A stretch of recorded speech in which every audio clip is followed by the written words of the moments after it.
les estacions de l'any pels canvis en l'oratge, però cada estació té unes altres característiques que, si ens hi fixem, veurem que són molt interessants. Ara en coneixeràs unes quantes en forma de poema. A la primavera els camarons muten a la cola.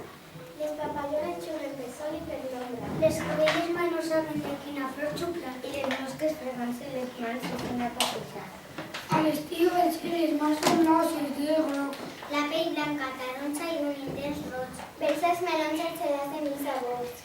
El món és vist de festa i a les nits quines olors. A la tardor una ràfega de vent s'ennuben parasols i els barrets. Un altre les vacances, les fulles dels arbres i les fulles dels camps. A la tardor una ràfega de vent enfulla el quant de zones de salut.